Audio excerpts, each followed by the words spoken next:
And this is something that to me is nearest and dearest to my heart. Because what the government did to me, you mentioned Sonny Francis earlier, right? Mm-hmm. Okay.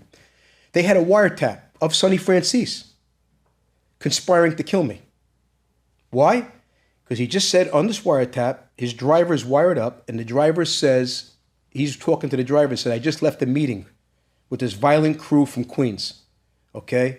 And they want to make a move on the kid because you're not supposed to leave the life. They don't like the way he's fighting the case, and you ain't supposed to leave the life. Not that I'm a rat, they don't like the way I'm fighting the case, and he ain't supposed to leave the life, so they want to make a move on him, and I'm giving them my support. Michael's father is... Michael's father, Sonny, who's a man's man. I have the utmost respect for him. And this is on a wiretap. The government had this wiretap. What year is this, John? This took place in 2006. 2006. I have the actual dates. A man in his 80s is getting... Well, watch. It gets better. I'm going to tell you the whole story, and then please come double back to that and come back at me. I'm going to show you something, okay? So they have this wiretap. They call my lawyer and say, we have a credible death threat against your client, John Gotti. Charlie says, well, he happens to be in the office right now. Hold on. He puts it on speakerphone. June Kim is the prosecutor. He says, you want to repeat that? John's in the room. He says, well, we have a credible death threat. Do you want to come in and cooperate? I says, I'm going to have Charlie tell you to go fuck your mother. How does that sound? And Charlie said, you heard him, right? And he hung up the phone, and that was the end of it. That was the end of the conversation, right? Now, I think it's them already just pulling on it. Short time later, they know there's a credible death threat because Sonny, being the gangster that he is, and he was a true blue hoodlum, good guy, hoodlum, giving support because you can't leave the life. But the truth of the matter is, okay, and Michael Francis was going to answer a subpoena. See, Michael, to his credit, Michael Francis, we subpoenaed him. He was going to come to our trial and testify that you can leave the life. Okay? If John wants to leave the life, he could leave the life, but he leaves the life fully knowing what the ramifications of his actions are. It's his choice. He could leave, and they could act if they want to act as upon him leaving. Makes sense. And Michael was clear to do this. The FBI went to Michael Francis. They told him, we're going to do a case against you. We're going to investigate you. Don't go help that kid out. He's our public enemy number one. Michael still sent word, to his credit, sent word to Charlie Canisi, if you need me, I'm coming. And that's why I respected him. He took that position. He's a stand-up guy in that respect. He took that position, and I admire that, okay? They didn't intimidate him, okay? That being said, they knew all these particulars. They knew Sonny Francis got caught on wiretap. They were looking to kill me. And his response back is basically that this can get messy because there's a lot of guys loyal to me. A lot of guys loyal to the Gottis. This can trigger a war. Did the FBI give a shit? No, they didn't care. So this is what they did. They made it worse. They one-upped it. They asked me to become a rat, and I refused, so they one-upped it. They put, a short time later, after giving me this death threat, they put on the front page of the New York Post that I'm a rat, that I wanted to be a rat. So they tried to get me killed. So you couldn't convict me. And this all happened after I beat them the first case. They played fair in the first trial. The second trial, now the gloves came off, and they got dirtier and dirtier and dirtier. And this is what they did. They couldn't convict me. They couldn't flip me, so they tried to get me killed. But most of the people that mattered never believed it, and still today don't believe it. The ones who are insignificant do believe it. So, that being said, they tried so hard. This was the report that they said was a rat report, okay? Okay, not a human being got hurt. Not one ever got a subpoena. Not one ever got a case, ever. In fact, so much so, to double back and not to be all over the place because we have a limited amount of time to talk. No one went to jail because of your 40-minute meeting. Never. With the feds. Never. I would have taken 100 years. I would have taken life. I was a civilian, and I would have taken life before that ever happened, before I ever embarrassed my dead father or my sons. Never would happen. Here's what happened. This is the reality. Okay? This was the report right here. And you got to read this report. I'm going to read it to you, okay? This was part of a 4-page report that the government leaked out. Again, this interview happened in 2005. 13 months later, I talked to you right now for 40 minutes. I asked for a recorder to be in that room. They refused. I came with my own notes. Who does that? I came with notes to the meeting. My lawyers verified it. I came with my own notes. So I talked about what I wanted to talk about. And so they wouldn't put their own spin on what I wanted to talk about, I asked for a recorder. They denied the recorder because it's not part of policy. In fact, the only U.S. attorney to ever institute a policy where you're allowed to have a recorder when a 302 is being created was a guy named, I think, Paul K. Stern out of Arizona, Mid-District of Arizona, and the Justice Department fired him for doing that because they don't want recorders in there. They want to be able to basically script a story that they can have a witness follow along to, okay? So they don't want to have it made solid memorialization to a recording. So Paul K. Stern did that. That's what happened. So they wouldn't record it. This is the report. Here's where we go. I'm going to start with it. The date it was made in, the interview took place. If I tell you, if you want to have a conversation today for 40 minutes, right? And I ask you 13 months later, verbatim, tell me what I said. Could you? No. I don't think you could, right? No. Okay. So we had the meeting. 13 months later, this is the product. 13 months later, they made this report as that one 40-minute meeting, okay, on notes that I came in with. I came in with those notes, a recording that I asked for that they did not provide the recorder, okay? And here's what comes out of it. It's the first page. So let's go with the first page. It says that John Gotti Jr. and my attorneys, just the attorneys' names, Jeff Littman and Mark Furnich came into a meeting, and it says the murder of Danny Silver. So that's where it starts. The whole report starts, the murder of Danny Silver. In the early morning hours of either March 11th or 12th, 1983, Gotti Jr., along with his friends, were present. I'd rather leave their names out of it situation because these are civilian people. And remember, every name that's in here, there was at least 12 witnesses with DD5s, including several people here that were government cooperatives at the time. They were confidential informants that gave exactly who the players were that in that bar that night. So they knew exactly who the players were in that bar that night. So there was no secret because there's different DD5s. I have them all. That DD5 is a state police report. I have them. It's 12 different ones, eyewitness accounts, and they wrote down everybody that was in that bar, okay? So this says who's in the bar, okay?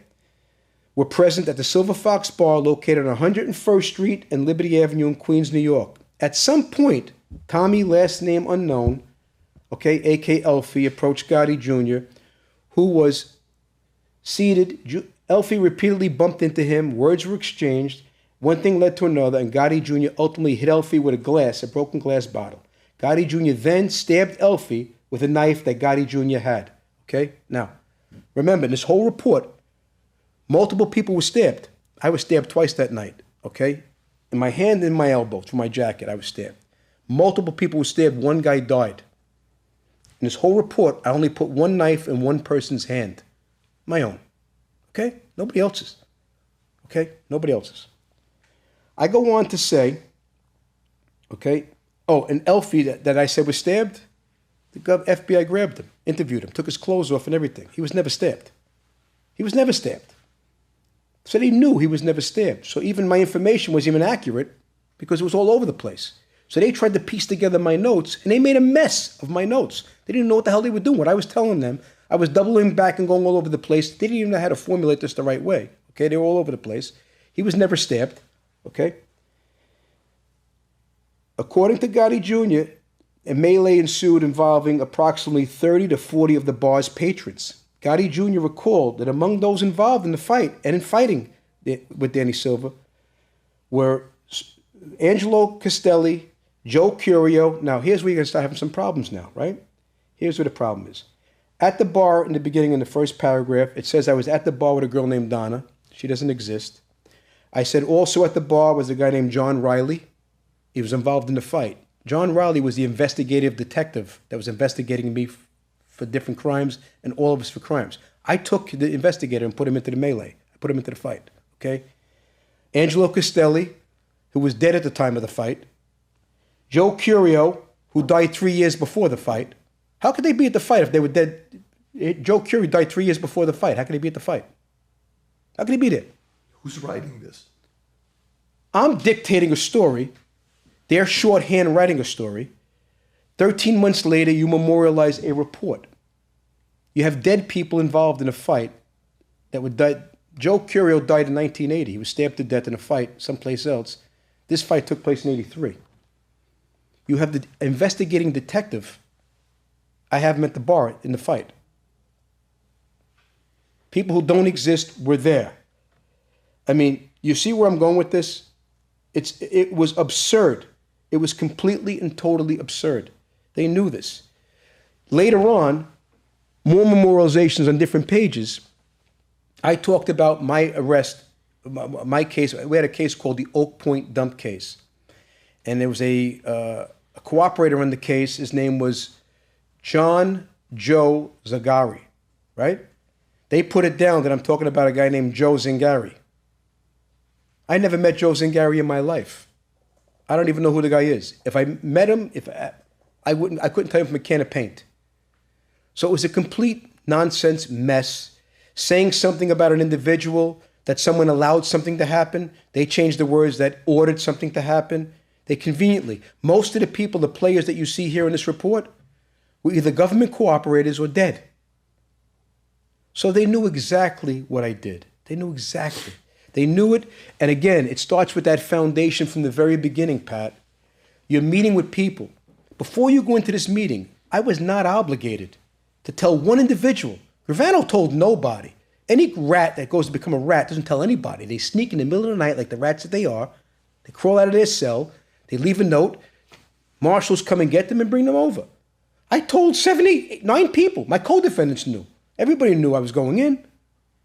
They knew exactly the tactic that I was going to employ. They knew ultimately I was going to go on the stand in my own defense. They knew it. What happened afterwards? I won the cases, thank God. That's what happened. But still, to this day, you do have imbeciles. You have lowlifes. You have has-been cokehead jockeys, people like that want to blow these reports and think these are real reports. Name one individual, one. Here it is, today, openly challenge anyone. Show me a person that went to jail because of anything I've ever done in my life or said in my life. Show me. The guy who spent well over $10 million fighting the United States government. The guy who destroyed all their cooperators. Over a dozen men are home right now because of me. Because I destroyed these cooperators and they never used these cooperators ever again. Ever. Including the one you mentioned, John Alite. I was the last case. He gave a death penalty charge to a guy named Johnny Burke. Guess what? They used him to indict John Burke on a death penalty case, but never used John Alite to testify? I've never heard of that before in my life. That is unusual. Why? I retired him. I caught them in more wrongdoing. I caught the case agent in more wrongdoing, more misconduct. I pleaded over and over and over again for hearings on this issue. I could give you dates that I've asked for these hearings, okay? Wrote letters, Attorney General Ashcroft. We can go on and on and on. I mean, you're talking about multiple letters to multiple different players and individuals.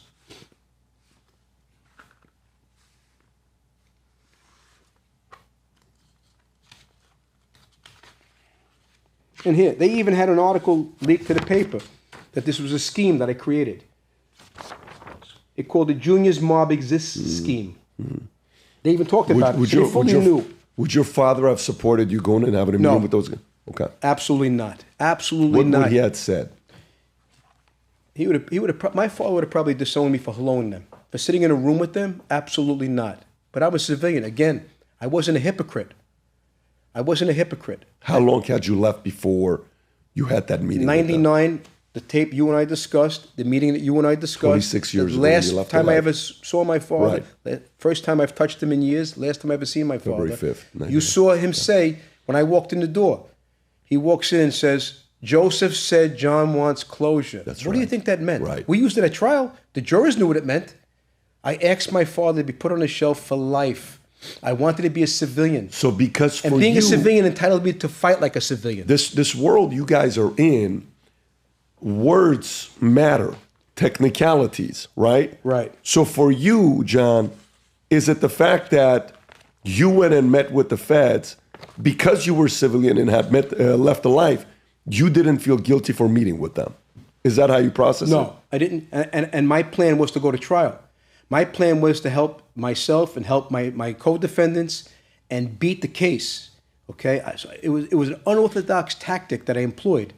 But remember, I've involved a lot of people. There was a lot of communication, not according to me, according to their cooperators. There was a lot of communication, a lot of knowledge of what was going on here. Okay, different perspectives here. But one thing's for sure. Joe Messina at that time did not flip. He was probably one of the most powerful guys in New York at that moment. And I still showed respect and felt obligated. Okay? I showed respect and felt obligated. I sent word in to Joe.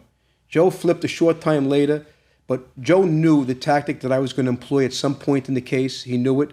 I think Joe, if I'm not mistaken, I think he flipped somewhere right around that time. But he knew my plan. 8-9 months earlier, he knew exactly what I wanted to do. It was told to Joe. He knew what I wanted to do. He had reservations about it, okay? And a man of his authority, I showed that respect to, I believe to be my elders, that in respect to my father's way of life, that even as a civilian, even from my civilian standpoint, my position in life, that I still gave them the respect to let them know what I'm doing, and I didn't want it to be misconceived.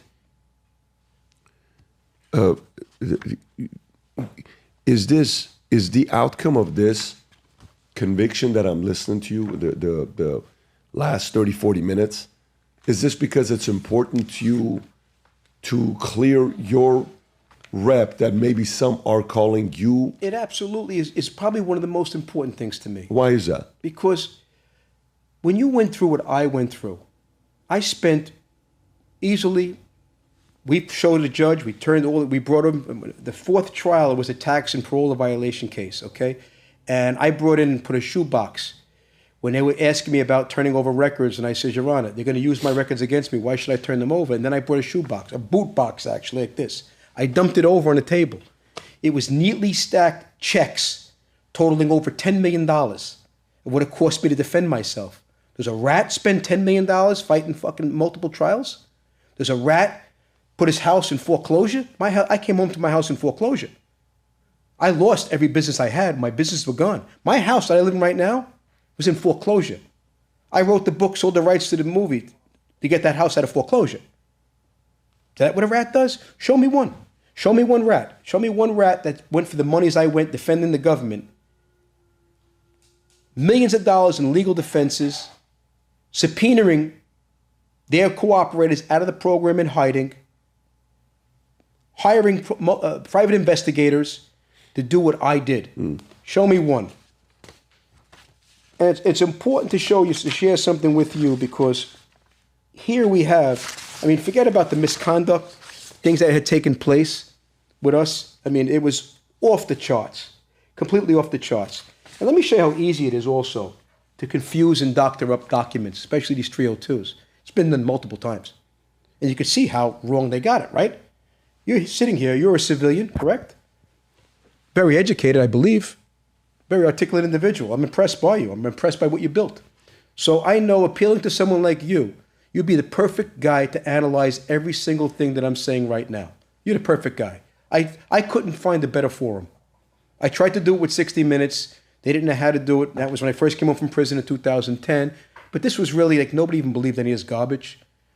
But you, as we said earlier, 7 years you've been trying to get me here. You tried to get me here for 7 years. Yep. I said, I want to have a conversation with Pat. I want to have a conversation with him. I do want to have this conversation. It took 7 years to get us here, and here we are. So, and I knew you would do your homework, because I want to talk about all of these things. And I want you to tell me, be the devil's advocate and say, this is where I think it's wrong or right or whatever have you. And I always would culminate by saying this. Show me an individual. You asked me a great question. Would your father approve? No. He wouldn't even shake their hand that day on the visit. You're going to think I'm crazy when I tell you this, but the last 13 and a half years, I've been working on my first fiction book to write, ever. Fiction book to write. And while I finished this book, a year ago, I got the strangest phone call about one of the characters in the book, where the guy wanted to meet with me, and he read the book. And afterwards, is like, wait a minute, am I the villain in the book? This is a story about a character named Asher, who is half Armenian, half Assyrian, whose father was involved in the Iranian Revolution, linked to Savak, working with the Shah, that they escape, and he gets recruited to a secret society When you go to the secret society, it's been around for a couple thousand years. They've developed some of the craziest leaders of all time. And they test you. There's unique tests that they have at the society where they test to see your emotional mental toughness. One of the tests that they have is very rigorous. It's purely mental. Of course, there's a physical one, but one is mental and emotional. If you're Armenian, if you're Syrian, if you're Persian, this is a book you're going to be reading and saying, holy moly, this is the kind of stuff you talk about in here? Yes. If you're somebody that's fascinated by history, this is a book for you. Characters. There's a technology that this society, secret society, builds where you go into a vault. I won't spoil it for you. When you go down, they have a technology where you get to sit down and watch and have a 3-4 hour conversation with Tupac. You can set up a debate between Karl Marx and Ayn Rand. Karl Marx is in the book, who wrote Communist Manifesto.